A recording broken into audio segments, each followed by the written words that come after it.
महाराज श्री नमोस्तु नमोस्तु नमोस्तु। इच्छामि इच्छामि इच्छामि। चलते हैं गुरु चरणों में। और आज का ये संकट समाधान का सत्र अपन प्रारंभ करते हैं इस पावन धरा से। प्रथम प्रश्न के लिए गुवारा से अपने बीच में अंजलि जैन, गुवारा, टीकमगढ़। मुनिषी के चरणों में नमोस्तु, शुल्लक जी के चरणों में इक्षाम। महाराज जी, मेरा प्रश्न है, हर नया काम करते समय मन में पहले शंका उत्पन्न होती है और उसके साथ बाद में भय भी उत्पन्न होता है, ऐसा क्यों महाराज? देखो, मन में शंका और भय उत्पन्न होने का मूल कारण आत्मविश्वास की कमी। अपने आत्मविश्वास को बढ़ाओ। अनावश्यक शंका और भय सब अपने आप दूर हो जाए। आत्मविश्वास की वृद्धि, सकारात्मक सोच, ये दोनों बातें जीवन को बेहतर बनाएं। रविंद्र जी जैन, मिनाल। नमोस्तु महाराज जी, नमोस्तु महाराज जी, नमोस्तु महाराज जी। समस्त शुल्लक जी के चरणों में इच्छामि। महाराज जी, आज हम चारों ओर देख रहे हैं, परिवार, समाज, देश और विदेश चारों ओर वर्चस्व की लड़ाई चल रही है। यहाँ तक कि भक्त भी भगवान के ऊपर वर्चस्व जमाने की कोशिश कर रहे हैं। तो ये वर्चस्व की अंतहीन लड़ाई कहाँ तक जाएगी? हमें कुछ ऐसा मार्गदर्शन प्रदान करें कि जो अंतहीन ये स्पर्धा है ये समाप्त हो सके और जिसका कोई अंत नहीं है, हम लोगों को मार्गदर्शन दें। नमोस्तु महाराज। देखिए, आज की बात नहीं है, वर्चस्व की लड़ाई सदियों से होते आई, कभी हीन और कभी अधिक रूप में। ये मनुष्य की प्रवृत्ति सी बन गई और इन सब के पीछे मनुष्य के मन में पलने वाला अहंकार आड़े आता है। जब तक हम अपने अहम को समाप्त नहीं करेंगे, ऐसी स्थितियां बनती रही। हमें चाहिए कि लोगों के हृदय में एक आध्यात्मिक प्रकाश जगाए। ऐसा आध्यात्मिक प्रकाश जिसे पाकर हर व्यक्ति की चेतना निर्मल हो, दृष्टि में व्यापकता हो और बड़े छोटे की बात ही खत्म हो जाए, अपने पराये का भेद ही मिट जाए, तो हम सब कुछ अच्छा कर सकते हैं। अन्यथा ये सब चलता ही रहे। नमोस्तु महाराज, नमोस्तु महाराज। गुणायतन ट्रस्टी, वर्धमान नगर से सुभाष जी काला। गुरुवरों के चरणों में त्रिवार नमोस्तु नमोस्तु नमोस्तु। शुल्लकों के चरणों में इच्छामि इच्छामि इच्छामि। अभी जब वर्धमान नगर में मुनिवर का आवास था, उस समय मेरे घर पे मेरे परिवार को आपको आहार देने का सौभाग्य प्राप्त हुआ था। मेरे घर पे एक बाई काम करती है, वो यादव है, लेकिन मन वचन का से शुद्ध शाकाहारी है। उसकी बड़ी इच्छा थी कि वो मुनिवर को एक चम्मच आहार दे दें, लेकिन जो साथ में हमारे यहाँ जैनी महिलाएं कुछ थी, उन्होंने कहा कि नहीं, वो नहीं दे सकती। मेरा प्रश्न ये है गुरुवर कि क्या अजैन यदि वो मन वचन का से शुद्ध हो और शाकाहारी हो, तो क्या वो जैन संत को आहार दे सकते हैं या नहीं? देखो, कौन आहार दे सकता है नहीं दे सकता ये बात की बात है, पर जो जैन मुनियों को आहार देता है वो जैन हो जाता है। तो हमारी बहुत सारी संहिताएं, हमारी संहिता के अनुकूल जो आ जाए वो आहार दे सकता है। तो इन सब चीज़ों के लिए उन्हें व्यक्ति से संपर्क करने की आवश्यकता है। समझ गए जी। उसके बाद ही कोई निर्देश देंगे। जी, नमस्ते। सीए संदीप जी, शिका जी दिवाकर, समन्वय नगर। और उसके बाद में तैयार रहेंगे कुमुद जी, बरैया परिवार, नेहरू नगर, गुणायतन ट्रस्टी। मुनि संघ के चरणों में त्रिबार नमोस्तु नमोस्तु नमोस्तु। इच्छामि इच्छामि इच्छामि। गुरुवर, मेरा प्रश्न है, इंट्रोवर्ट वर्सेस एक्सट्रोवर्ट, उसमें से कौन बेहतर है और कैसे, दोनों दृष्टिकोण में, सांसारिक और आध्यात्मिक? इंट्रोवर्ट वर्सेस एक्सट्रोवर्ट, अंतर्मुखी और बहुमुखी।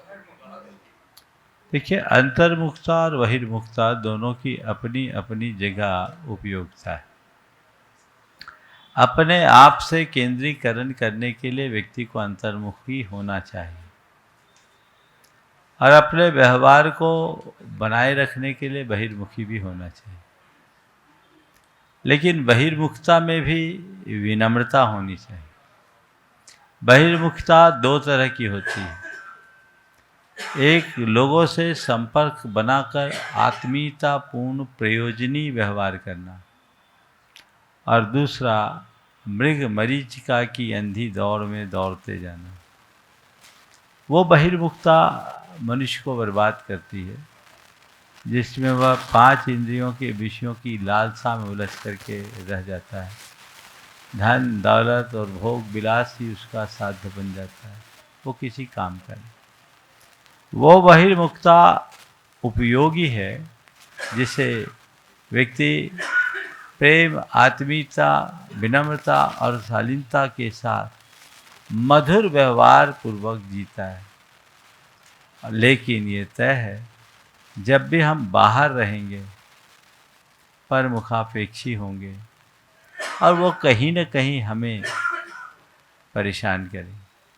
लेकिन अंतर्मुखता का मतलब आत्मा का आत्मा के साथ केंद्रीकरण हो जाना, जहाँ आत्मा के साथ किसी और की उपस्थिति ही न रहना, वो परमानंद की अनुभूति है। निर्वृत्ति के लिए अंतर्मुखता है और प्रवृत्ति के लिए संयत बहिर्मुखता। नमोस्तु महाराज जी, नमोस्तु। गुणायतन ट्रस्टी नेहरू नगर से कुमुद जी अपने पूरे परिवार के साथ में, बरैया परिवार के साथ में। गुरु चरणों में त्रैकाल नमोस्तु नमोस्तु नमोस्तु। गुरुवर, 12 वर्षीय पाठ्यक्रम में अभी हम लोगों ने एग्ज़ाम दिए, तो उसमें हम लोगों का स्वाध्याय में बहुत रुचि रहती है बहनों की, मगर कुछ बहनें और कुछ महिलाएं जो हैं वो परीक्षा के डर से किसी भी पाठ्यक्रम से नहीं जोड़ना चाहते, तो उनके लिए आपका क्या मार्गदर्शन है? देखिए, मैं सभी से कहूँगा कि स्वाध्याय में रुचि रखना चाहिए। आपने महसूस किया होगा कि जब से आप स्वाध्याय से जुड़ी, आपके जीवन व्यवहार में बड़ा परिवर्तन आया कि नहीं आया? जी महाराज जी, तो बिल्कुल। अपने जीवन में स्थायी बदलाव लाने के लिए ज्ञान का आश्रय लेना चाहिए। कहा जाता है नानम पयासो, ज्ञान प्रकाशक। परीक्षा तो एक निमित्त है, उस निमित्त से आप लोग थोड़ा पढ़ लेते जी महाराज। और पढ़ते नहीं, अपनी पढ़ाई में भी तत्परता प्रदर्शित करते। इसलिए परीक्षा के डर से पढ़ाई न छोड़े। अरे फेल भी हो जाएंगे तो क्या होगा? हम किसी को दिखाने जा रहे हैं क्या? हम तो परीक्षा का मतलब नंबर पाना नहीं है। परीक्षा का मतलब ये देखना है, जांचना है कि आखिर हमने कितना पढ़ा और जो हमने पढ़ा उसमें कितना अवधारित है, कितनी बातें हमें याद है। परीक्षा का प्रयोजन तो यही है। लौकिक परीक्षा में तो फिर भी डिग्री से संबद्धता रहती है, लेकिन इस परीक्षा में इस डिग्री से कोई मतलब नहीं। ये ज्ञानार्जन का आधार है। इसलिए मैं सभी से कहूँगा, पढ़े, अच्छे मन से पढ़े और परीक्षा भी दे, पर फेल होने का डर ना करें। एक व्यक्ति परीक्षा में बैठकर फेल होता है और एक आदमी परीक्षा के डर से एग्जाम ही नहीं देता। कौन सही है? जो फेल होगा उसके लिए तो फिर भी संभावना है, लेकिन जो एग्जाम ही नहीं देगा उसके लिए कोई संभावना नहीं। इसलिए दोनों बातों को ध्यान में रखकर चलना चाहिए। नमोस्तु गुरु। अवधपुरी पाठशाला के ये नन्हे मुन्ने बच्चे एक बार जोरदार ताली बजा दीजिए। यदि प्रकाश जी जो इनके गुरु जी हैं और यहाँ पर बहुत कर्मठता से लगे हैं, वो भी उपस्थित हो तो वहाँ पहुँच जाए। नयोनिका लहरी अपना प्रश्न करें। हम सभी पाठशाला के बच्चों का सभी महाराज श्री के चरणों में नमोस्तु नमोस्तु नमोस्तु एवं सभी छुल्लक जी के चरणों में क्षामी क्षामी क्षामी। आज हम सभी बच्चों का कोई प्रश्न तो नहीं है, लेकिन कल रविवार को एवं सभी रविवार को हम आपको आहार देना चाहते हैं, जिसके लिए हमें आपके आशीर्वाद की आवश्यकता है, जिससे हम कल आपको पूरे जोश के साथ आहार दे सके। नमोस्तु महाराज श्री। हम तो सबसे ही लेते हैं और बच्चों से और विशेष रूप से ले लेंगे। बस आपको डिसिप्लिन में आना होगा, है ना? बहुत बढ़िया, चलिए एक बार जोरदार ताली बजा दीजिए।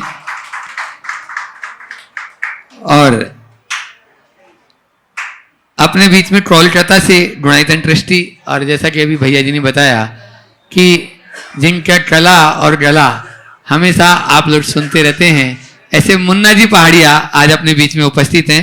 वे अपना प्रश्न गुरु चरणों में कर रहे हैं। परम पूज्य मुनि श्री के चरणों में बारंबार नमोस्तु। चुल्लक जी महाराज साहब के चरणों में इच्छामि इच्छामि इच्छामि।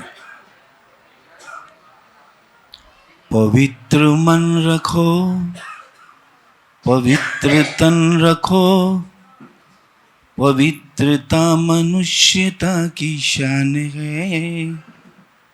जो मन वचन कर्म से पवित्र है, वो चरित्रवान ही यहाँ महान है। वो चरित्रवान ही यहाँ महान है। गुरुदेव, आप तो महान चरित्र वाले हैं और हम लोगों को अपनी जिंदगी में जन्म में कैसे चरित्र धारण करना चाहिए उसके लिए देखिए, बात सही है। चरित्र हमारे जीवन का मूल आधार है। चारित्रम खलु धम्मो। चारित्र तो धर्म है। मनुष्य की पहचान उसके बाहरी ठाठ से नहीं, उसके आंतरिक चरित्र से होती है। चरित्र की ही पूजा होती है और चरित्र से ही जीवन में वैशिष्ट आता है। आपने पूछा हम अपने चरित्र को कैसे निखारें। 4 उपाय है अपने चरित्र को निखारने। सबसे पहला, चरित्रवान महापुरुषों की संगति में रहें। हम जैसों की संगति में रहते हैं वैसा हमारा जीवन बनता है। ये कहावत है, जैसी संगत वैसी रंगत। तो हम जैसे की संगति में रहेंगे हमारा जीवन वैसा बनता है। इसलिए हम अच्छों की संगति में रहें और अपने जीवन को अच्छा बनाने का प्रयास करें, चरित्रवान लोगों के बीच रहें। दूसरी बात, हम अपने आप को ऐसे लोगों से बचा के रखें जिनका चरित्र बेकार है, जिनका चरित्र गलत है, जिनका आचरण खोटा, उनसे बचाएं। तीसरा, ऐसे लोगों के जीवन चरित्र को पढ़े जो अपने उज्जवल चरित्र के बल पर ऊंचाई का स्पर्श किए हैं। और चौथी बात, रोज़ अपना अंतरालोकन करे, अपने आचार विचार की समीक्षा करे और देखें कि मैं जो जीवन जी रहा हूँ वो सही है या नहीं। अगर हम उसकी समीक्षा करें तो सुनिश्चित ये हमारे जीवन की बेहतरी का आधार बने। नमोस्तु महाराज, नमोस्तु महाराज। अपने बीच में छिंदवाड़ा कुंडा से आरुषि जैन। नमोस्तु नमोस्तु। छुल्लक जी के चरणों में इक्षामि इक्षामि इक्षामि। महाराज जी, मेरा प्रश्न यह है कि अपने जीवन में माता पिता का उपकार कभी चुका नहीं सकते हैं, लेकिन संतान की चाहत उनके उपकार को चुकाने की होती है, तो उसके लिए कैसे चुकाया जा सकता है? देखो, माता पिता का उपकार अनंत है। शास्त्रों में लिखा है, इस धरती के समस्त रचकन और समुद्र के सारे जलकन को भी एक कर दिया जाए तो माता पिता के उपकारों को पूरा नहीं किया जा सकता, क्योंकि हमारे शरीर का एक एक कण उनकी कृपा का प्रसाद है।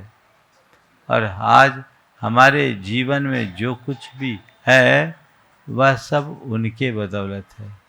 उन्होंने हमें जन्म दिया, जीवन दिया, संस्कार दिए, क्या नहीं दिया, है ना।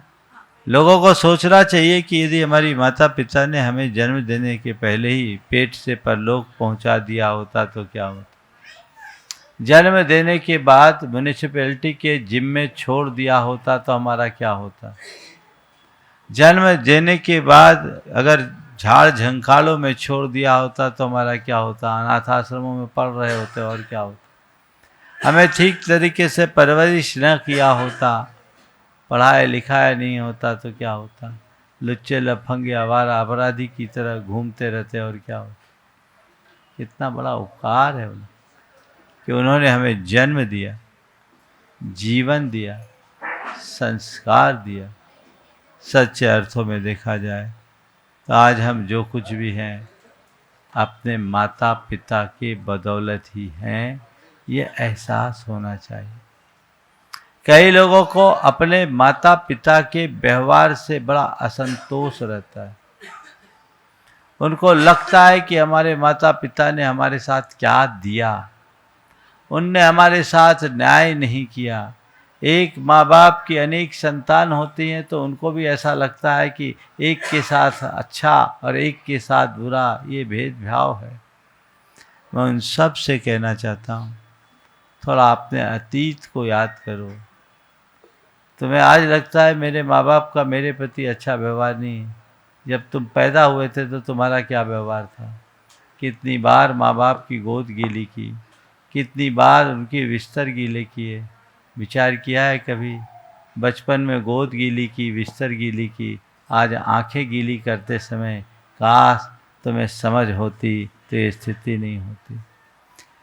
जिनने खुद गीले में रख के हमें सूखे में सुखाया, उनकी इस भावना का तो मूल्यांकन करो। कितनी बार उन्हें लात मारा पता है? कितनी बार मल मूत्र करके उनके गोद को गंदा किया। उस समय उनने क्या किया? हमें दुत्कारा, एक तरफ कर दिया, बल्कि उस समय भी प्यार से पुचकारा। खुद को बाद में, हमें बच्चों को पहले संभाला, उनके वस्त्र बदले, उन्हें साफ किया, उन्हें नहलाया धुलाया। कितना बड़ा बड़ा उपकार, इनको कभी भूलना नहीं। हर संतान को अपने माँ बाप के उपकारों को याद करना चाहिए। जो उपकारी के उपकारों को याद रखता है वह कभी कृतघ्नी नहीं बनता, वो कभी उनके विमुख नहीं जाता। मानता हूँ कि कई बार माता पिता की गलतियाँ हों, उनका व्यवहार संतान के प्रतिकूल भी होता है, हो सकता है, लेकिन इसके बावजूद उनके उपकारों के आगे ये सब कभी होना ही नहीं चाहिए। पुराने ज़माने में बच्चों में बड़े संस्कार होते थे कि वे अपने माता पिता के आगे उफ नहीं करते, जवान नहीं खोलते।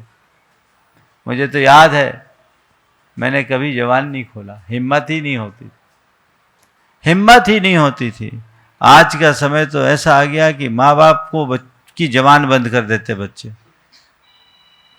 उन्हें लगता ही नहीं कि मेरे माँ बाप जैसे हैं। सोच को बदलना चाहिए। ये चीज़ें कतई उचित नहीं है। ऐसा करने वाले को ये कभी भूलना नहीं चाहिए कि कल वो भी माँ बाप बनेंगे, उनके भी संतान होंगे। उस समय उनका क्या होगा? जिन माँ बाप ने 9 माह तक पेट में रखा, प्रसव की वेदना सही, जन्म दिया, जीवन दिया, संस्कार दिया, अपने श्रम शक्ति और साधना से हमें पल पल सींचा, उनकी उपेक्षा तो कभी सपने में भी नहीं करना। समझ गए? बस इन उपकारों को याद रखोगे तो बताने की जरूरत नहीं होगी कि उनका ऋण हम कैसे चुकाएं। हर संतान को ये चाहिए कि माँ बाप के उपकारों को याद रखते हुए एक ही प्रण ले कि हम जीवन में उनके विमुख कभी नहीं होंगे और ऐसा कोई कार्य नहीं करेंगे जिससे उनको लांछित होना पड़े। नमोस्तु महाराज। बंधुओं, प्रामाणिक पाठशाला केवल भारत में ही नहीं, भारत के बाहर भी नन्हे मुन्ने बालकों में संस्कारों को गढ़ने का एक बहुत बड़ा कार्य कर रही है। और उसी पाठशाला में, यहाँ भोपाल में भी अनेक पाठशालाएं हैं। आज भी जैसे मेरे सामने ये बच्चे लोग आए थे और इनके शिक्षक गण भी आए, और ये भी प्रामाणिक पाठशाला से यहाँ की पाठशाला भी जुड़ रही है। ऐसे ही अभी कुछ दिनों पहले ही सोनागिर की एक पाठशाला, बहुत अच्छे से शिक्षिकाएं यहाँ सामने हैं, आपके सामने जोरदार ताली बजा दीजिए। ये लोग बच्चों में संस्कारों को गढ़कर उनको तैयार कर रहे हैं। और ऐसे ही आगे भी गुरुवर के आशीर्वाद से अनेकों पाठशाला और अनेकों बच्चे प्रामाणिक पाठशाला से जुड़ते चले जा रहे हैं। वे अपना प्रश्न गुरु चरणों में करें और उसके बाद में तैयार रहेंगे। अपने बीच में डुनाइतन के प्रचार मंत्री और शिरोमणि संरक्षक अनुभव जी सराफ साथ में हैं, अरविंद जी सुपारी। मंचासीन सभी मुनिराजों के चरणों में त्रयबार नमोस्तु नमोस्तु नमोस्तु। सभी छुल्लक जी महाराज जियों को इच्छामी इच्छामी इच्छामी। महाराज श्री, अभी हमारे परिवार में एक बड़ी दुखद घटना घटी। 1.25 महीने पहले बेटी और दामाद बच्चे गाड़ी से जा रहे थे और उनका एक्सीडेंट हुआ। बेटी की on the spot brain death हो गया। तो डॉक्टरों ने उसको वेंटिलेटर पे रख दिया। 4 दिन वेंटिलेटर पे रही, फिर उसके बाद उसको वेंटिलेटर से हटा के डेड डिक्लेयर करी। तो इसमें महाराज जी मन में ये आ रहा है कि आत्मा उस शरीर से कब निकली, यानी उसकी नेचुरल डेथ कब मानी जाएगी? जिस दिन ब्रेन डेथ हुआ उस दिन, या जिस दिन वेंटिलेटर हटाया उस दिन? ओ देखिए, जीवन का मतलब क्या है? जब तक प्राण है तब तक जीवन, प्राण समाप्त जीवन समाप्त। ब्रेन डेथ होने के बाद भी प्राण बचे रहते हैं।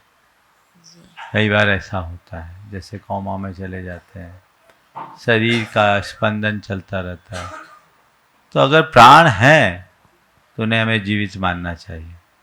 अब कृत्रिम श्वास दे करके सपोर्ट सिस्टम से, आजकल ऐसा भी सुनना है, मैं आया है कई जगह चले जाने के बाद भी लटकाए रखते हैं। अभी एक जगह एक यहाँ विवाह था और व्यक्ति चले गया, अब क्या करे, विवाह का मंगल प्रसंग था, 5 दिन ऐसे ही खींच लिया हॉस्पिटल में वेंटिलेटर के माध्यम से। अब उनके मांगलिक कार्य थे, सारी चीज़ें थे, विघ्न बाधा ना आए, ऐसा करके लोगों ने किया। अब मैं ये कह नहीं सकता कि ये कब मरे। प्राण है तो जीवन है, प्राण समाप्त तो जीवन समाप्त। महाराज जी रिपोर्ट में तो उसी वक्त की डेथ दिखा रहे हैं, मगर वेंटिलेटर में 4 दिन रखा रहा। तो अभी मैंने बता दिया ना, मुझसे व्याख्या मत करा। जी अनुभव जी सर, आप अरविंद जी सुपारी और साथ में दिनेश जी सिंगई। गुरुदेव के चरणों में नमन और मुनि संघ के चरणों में नमन। गुरुदेव, कई परिस्थितियों में मन इतना विवश हो जाता है कि अपने हित और अहित का ध्यान भी नहीं रहता है। उस समय हम अपने मन को कैसे संभालें?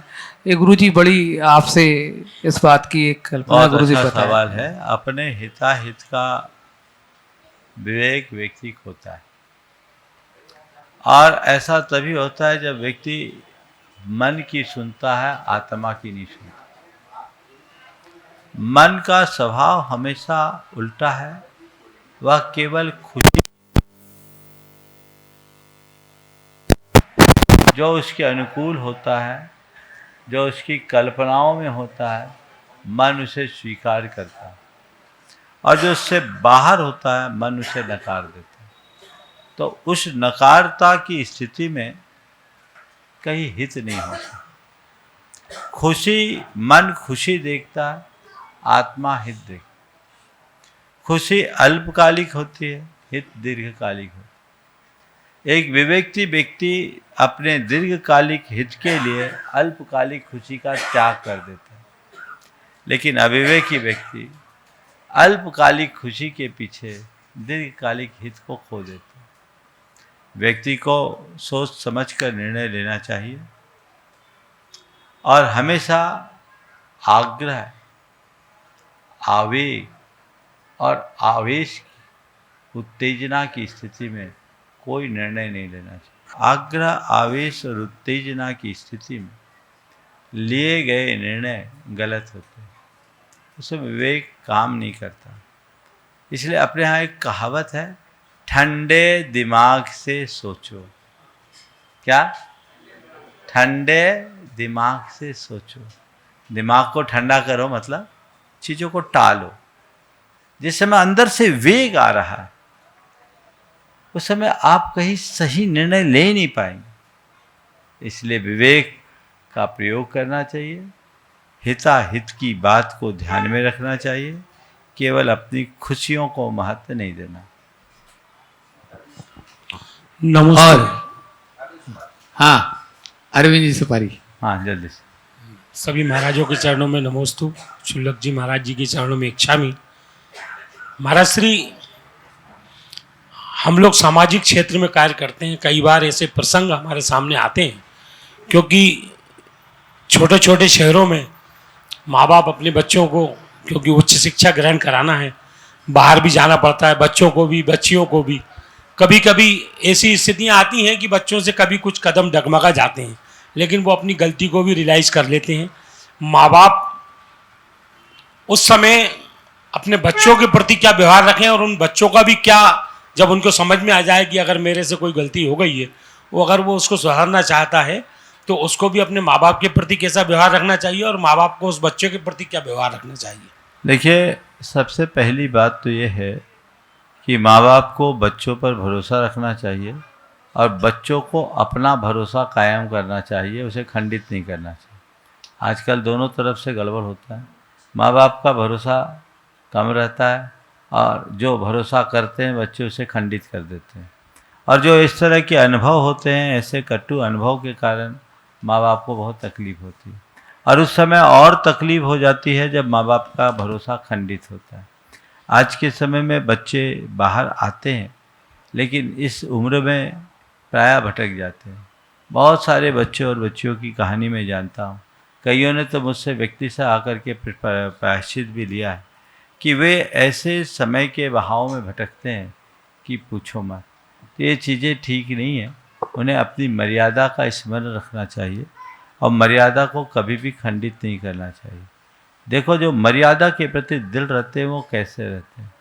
मैं कोलकाता में था, एक बच्ची बेलगछिया में हमारा चातुर्मास चल रहा था, 2013 की बात है। एक दिन बदहवास से स्थिति में मेरे पास आई और उस लड़की ने कहा, महाराज मैंने आज बहुत बोलते नहीं बन रहा था, एकदम परेशान थी।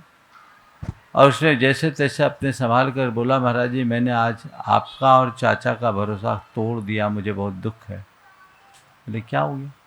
बोले आपने ही कहा था कि चाचा को कि बाहर भेज दो, तो मैं बाहर आ गई, कोलकाता आ गई और चाचा को मैं विश्वास दिलाई थी कि मेरे साथ कोई गलत नहीं हो। पर महाराज मैं क्या कहूँ, अपने फ्रेंड्स के कहने पर मैंने बियर की गिलास में पानी पी लिया, 2 बूंद बियर थी उसमें, बहुत प्रेशर था। पर महाराज जी मेरा मन मुझे अंदर से कचोट रहा है कि मैंने केवल 2 बूंद नहीं पिया, मैंने अपना भरोसा खंडित कर दिया। महाराज मुझे अब यहाँ नहीं रहना, आप चाचा को फ़ोन कर दें कि अब मैं यहाँ नहीं आऊँगी, केवल एग्ज़ाम देने आऊँगी, मुझे ऐसी पढ़ाई नहीं करना, क्योंकि मैंने देख लिया यहाँ का वातावरण क्या है। और उसने जो एक बात कही जो रोंगटे खड़े करने के थे कि 2 सगी बहनें एक ही फ्लैट में रहती थी और दोनों की मिली भगत से दोनों अपने अपने बॉयफ्रेंड से रासलीला लगाते और बोले दोनों शराब पीती थी। बोले महाराज उन्हीं लड़कियों ने मेरे साथ इस तरह से मुझे दबाव दे के ऐसे किया।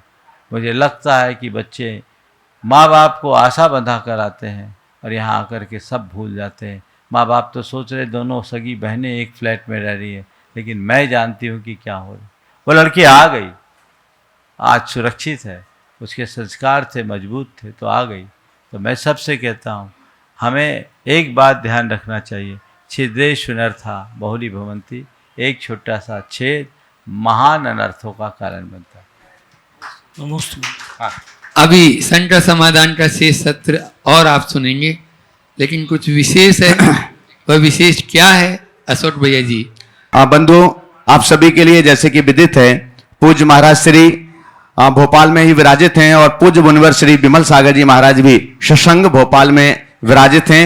महावीर जयंती का और महाराज श्री के दीक्षा महोत्सव का संपूर्ण कार्यक्रम एक साथ सानंद संपन्न हुआ है और पूज्यवर मुनि श्री निर्वेक सागर जी महाराज, पूज्यवर मुनि श्री प्रमाण सागर जी महाराज जी के सत्संग सानिध्य में कुंडलपुर बड़े बाबा के श्री चरणों से लगातार साधनारत, लगातार उनके ही श्री चरणों में यहाँ पर रहे, वे साधनारत रहे। आप सभी जानते हैं वे कितने साधक के रूप में हैं और उनके मंगल आशीष से, उनकी मंगल प्रेरणा से पूरे भारत में अनेक अनेक पाठशालाओं का संचालन भी चल रहा है।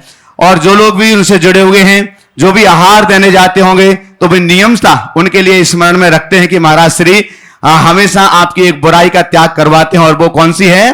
चाय। आप सबको याद है, लेकिन कल प्रातः काल की पहली किरण के साथ कुछ थोड़ा सा परिवर्तन होने के लिए जा रहा है। कल पूज्यवर मुनि श्री विमल सागर जी महाराज जी के सत्संग सानिध्य में एक अग्रिम, मैं डिब्बा तो नहीं कहूंगा लेकिन इंजन के रूप में बड़े महाराज हैं, तो उसके रूप में पूज्यवर मुनि श्री निर्वेक सागर जी महाराज एक नए उपसंघ की संरचना हो रही है। और कल प्रातः काल 6 बजे महाराज श्री पूज्यवर मुनि श्री निर्वेक सागर जी महाराज, पूज्यवर मुनि श्री विमल सागर जी महाराज, पूज्यवर मुनि श्री अनंत सागर जी महाराज यहाँ अवधपुरी से MP नगर के लिए प्रातः काल की मंगल वेला में विहार करेंगे।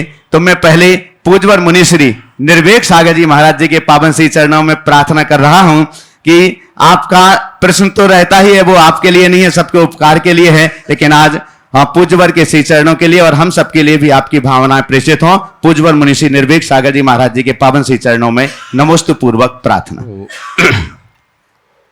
पंक नहीं पंकज बनू मुक्ता वरु नसीब, दीप बनू जलता रहूं प्रभु पद पद्म समीप। बोली महावीर भगवान की, आचार्य भगवान श्री कुंद कुंद महाराज की, आचार्य गुरुवर श्री विद्यासागर जी महाराज की, परंपराचार्य श्री समय सागर जी महाराज की, पूज्य मुनिवर श्री प्रमाण सागर जी महाराज की। आज शंका तो नहीं, किंतु जो भैया जी ने प्रसंग आपके समक्ष बताया, गुरुवर की कृपा से सम्मेद शिखर जी में पूज्य श्री के चरण सानिध्य में वर्षा योग करने का सौभाग्य सन 2023 में बना था। उसके बाद पुनः पुण्य का योग बना और इंदौर में वर्षा योग पूज्य श्री के चरण सानिध्य में करने का योग बना। इस प्रवास काल में हमें बहुत कुछ महाराज जी से सीखने, समझने और जीवन में उतारने का मौका मिला। हम लोगों की स्थिति तो ऐसी है, ट्रेन जब चलती है तो कई बार बीच में अलग अलग लक्ष्य होने से कुछ डब्बे चेंज होते रहते हैं। ऐसे परम पूज्य गुरुवर आचार्य श्री समय सागर महाराज जी का आशीर्वाद लेकर के हम तीनों महाराज जी का यह अभी पृथक रूप से विहार हो रहा है। वास्तव में यहाँ संग में रह कर के समस्त छुल्लक जी महाराज ब्रह्मचारी भाइयों ने जो एक अत्यंत उत्कृष्ट साधना करते हुए और हम सबों के साथ पूज्य श्री की हम लोग छत्र छाया में बहुत ही आनंद के साथ यह समय व्यतीत हो रहा है, हुआ भी है। आगे थोड़ी कुछ व्यवस्थाओं को लेकर के और गुरु जी का आशीर्वाद भी मिला है। तो अभी हम लोग कल ऐसा भैया जी ने बताया प्रातः यहाँ से विहार करेंगे। सभी साधक हैं, ऐसे छुल्लक जी भी शीघ्र अपनी साधना के उत्कृष्ट लक्ष्य दिगंबरी दीक्षा को प्राप्त करते हुए और पूज्य श्री के छत्र छाया में रह कर के अपना धर्म ध्यान करते हुए हम सबका मार्ग अनुग्रहित करेंगे। संदान सागर महाराज जी के साथ तो अब क्या कहना आपको, महाराज जी तो 1 मिनट में हंसा भी देते हैं तो दूसरे मिनट में एकदम सन्न रख देते हैं। और वास्तव में उन्होंने अपनी जो साधना हम देखते आ रहे हैं कि अनेक प्रकार की साधना करते हुए हम उनकी साधना देख करके दंग रह जाते हैं। वास्तव में मुनि श्री का ऐसा ही आशीर्वाद हम सब पर बना रहे और हम भी अपने लक्ष्य को प्राप्त करें। जिस प्रकार से गुरु महाराज ने हम सब लोगों को जो मार्ग प्रशस्त किया है उसी मार्ग के पर हम सब चल रहे हैं और गुरु आज्ञा ही हम लोगों के लिए सर्वोपरि होती है। आपस में प्रेम वात्सल तो उस और कई गुना बढ़ता चला जाता है, लेकिन गुरु आज्ञा हम लेकर के और अभी जो भैया जी ने सब बताया प्रवास कुछ दिनों के लिए होगा, आगे गुरु महाराज की जैसी आज्ञा होगी उसी तरह हम लोग आगे कार्य करेंगे। आप सब लोग निर्विकल्प होकर के और किसी प्रकार की शंका ना करें। पूज्य महाराज श्री का आशीर्वाद, प्रेरणा और सद्भावना सदा हमारे साथ बनी रहेगी, हम सभी के ऊपर है, जिससे कि हम सब अपने लक्ष्य को प्राप्त करते चले। नहीं ठीक है, बाकी महाराज श्री से सुनेंगे। महावीर आचार्य गुरुवर विद्यासागर जी महाराज जी। आज एक अलग प्रसंग सामने उपस्थित हुआ। मुनि श्री निर्वेक सागर जी गुरु आज्ञा से 2023 का सम्मेद शिखर का चातुर्मास साथ किए। चातुर्मास के उपरांत निकल गए थे, फिर योग ऐसा बना कि कुंडलपुर में आकर फिर मिल गए और कुंडलपुर से निकले 1 साल हो गया। 26 तारीख को पूरे 1 साल हो जाएंगे। जब हम लोग कुंडलपुर से निकले थे तो ये लक्ष्य लेके निकले थे कि सम्मेद शिखर तक तो चलना है, लेकिन उस समय उम्मीद ये थी कि शिखर जी जल्दी पहुंचना हो जाएगा। योग नहीं बना और आज महाराज का एक नया योग हो रहा है। हमारे संघ के प्रौढ़ और प्रखर साधु हैं, चिर दीक्षित साधु हैं। निश्चित अब इनकी जो संयोजना होगी भविष्य में, जैसा अभी मुझे मालूम पड़ा है, ये एक तात्कालिक व्यवस्था है या जो भी हो, यह इनकी योग्यता, इनकी प्रतिभा, इनकी क्षमता के अनुकूल होगी मेरी महाराज जी के लिए बहुत सारी शुभाशंसाएं हैं कि ये इसी तरह प्रखरता और तत्परता से आत्म साधना और धर्म प्रभावना को संपन्न करते रहें। महाराज जी अब अभी 2 के साथ 3 त्रिमूर्ति दिखती थी। त्रिमूर्ति तो नहीं दिखेगी, लेकिन लोगों की आंखें बहुत सारी चीज़ों को देखेगी, लोग उनको मिस करेंगे, हम भी मिस करेंगे, इसमें कोई संशय नहीं है। हम तो ये चाहते हैं हम कहीं भी रहें, अंदर मीठी स्मृतियाँ बनी रहे और आपकी मीठी स्मृतियाँ पूरे संघ में बनी रहेगी, आपके मन में भी रहेगी, हमें ऐसा विश्वास है। और बहुत अच्छा है महाराज जी का इतने दिनों का जो साथ रहा, किसी प्रकार की कोई कमी ऐसे तो हुई नहीं होगी, फिर भी यदि हमारी तरफ से कोई कमी हो गई हो तो मैं महाराज जी से अपनी ओर से क्षमा याचना कर लेता हूँ, क्योंकि क्षमा हम सबका धर्म है कि अगर ऐसा कुछ भी हमारे किसी आदेश निर्देश, यद्यपि मैं आदेश देता नहीं, फिर भी हमारे किसी व्यवहार से ऐसा कुछ हुआ हो तो क्षमामि खमन्तु में, ये हमारा धर्म है, इसमें कुछ सोचने की बात नहीं है और मुझे किसी प्रकार का विकल्प नहीं। हमें तो गुरु जी ने एक बात सिखाई है कि ये बाहर के संग तो एक केवल व्यवहार है, यथार्थ निश्चय संग तो अपना रत्नत्रय है। जो रत्नत्रय के संग को संभालता है उसका सब संग संभल जाता है, और जो उसको भूल जाता है उसका सब खो जाता है। हमें वही लक्ष्य रखना चाहिए और उसी अनुरूप आगे बढ़ना चाहिए। पूज्य श्री का असीम वात्सल्य हमें हमेशा मिलता रहा, इसमें कोई बाधा नहीं। महाराज श्री तो हमेशा क्षमा के अवतार हैं, उन्होंने कभी भी हमें ना किसी प्रकार का, फिर भी आज हम क्षमा चाहते हैं, कोई दूसरा नमोस्तु। पूज्यवर मनीषी निर्वेक्ष सागर जी महाराज की आइएगा बंधु, आप सभी जानते हैं पूज्यवर मनीषी विमल सागर जी महाराज साधक जो अष्टांगिका के 8 उपवास लगातार करते हैं, उनकी साधना के लिए आप सभी लोग जानते हैं। मैं ऐसे साधक तपस्वी पूज्यवर मुनि श्री विमल सागर जी महाराज जी के पावन श्री चरणों में प्रार्थना करता हूँ। नमोस्तु। ओम नमः सिद्धेभ्यः, ओम नमः सिद्धेभ्यः, ओम नमः सिद्धेभ्यः। देवादिदेव 1008 वर्तमान शासननायक महावीर भगवान की परम उपकारी परम पूज्य 108 आचार्य पेवर गुरुवर श्री विद्यासागर जी महामुनिराज की, परम पूज्य 108 नवाचार्य श्री समय सागर जी महामुनिराज की, परम पूज्य 108 ज्येष्ठ श्रेष्ठ श्रमण श्री प्रमाण सागर जी महामुनिराज की, परम पूज्य 108 वात्सल्य मूर्ति श्री निर्वेक सागर जी महामुनिराज की, 3 करोड़ करोड़ मुनिराजों की, मुनिवर श्री विमल सागर अनंत सागर जी संधान सागर जी महाराज की, धर्म स्नेही बात्माओं, भोपाल प्रवास के दौरान पूज्य मुनि श्री जी का सानिध्य 3 दिन के लिए हम लोगों को मिला था और उसके बाद अन्यत्र एक वेदी प्रतिष्ठा का कार्यक्रम था। उसके बाद फिर पुनः एक हम लोगों के लिए आचार्य महाराज का संदेश आया कि पूज्य निर्वेक सागर जी महाराज को आपके पास भेज रहे हैं। अभी ये कुछ समय की व्यवस्था बनाई जा रही है, आगे जैसा होगा आचार्य महाराज का संदेश आएगा और यहाँ हम लोगों के लिए एक इसको लाभ ही कहेंगे कि बड़े महाराज का सानिध्य हम लोगों को कुछ समय के लिए मिलने जा रहा है, उनका हम लोग लाभ उठाएंगे।